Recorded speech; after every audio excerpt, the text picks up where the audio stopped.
এটি একটি 2 পাউন্ডের কেক, তাই আমি এটি 3টে লেয়ার করব।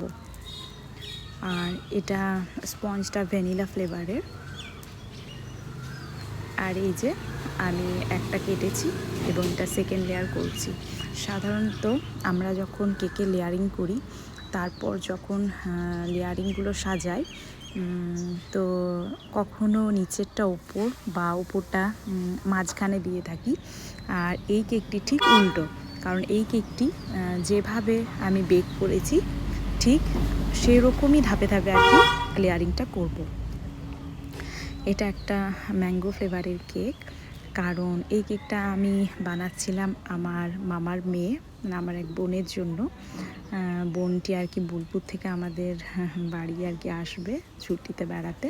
তো তার রিকোয়েস্ট ছিল যে একটা কেক বানিয়ে দিই, তবে তার চকলেট ফ্লেভার পছন্দ ছিল না বলে যে কোনো একটা ফ্লেভার আর আমার পছন্দের মতো আর কি ডিজাইন করে দিতে বলেছিল।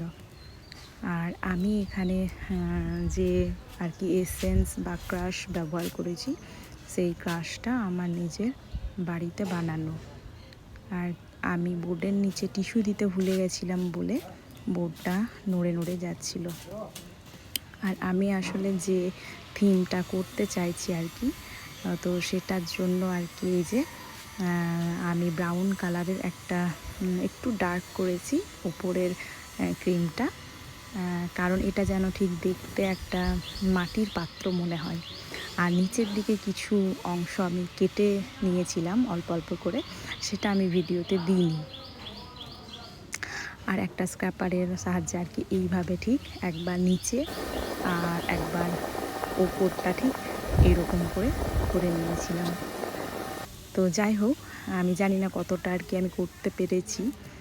আর এই যে ভেবেছিলাম সিম্পল রাখবো, কিন্তু ততটাও সিম্পল ভালো দেখাচ্ছিল না বলে আমি একটা হোয়াইট কালারের ক্রিম নিয়ে আর ছোট্ট যে ডট দেওয়া নজেলটা নিয়ে এরকম করে ছোট্ট ছোট্ট ডট দিয়ে দিয়েছিলাম।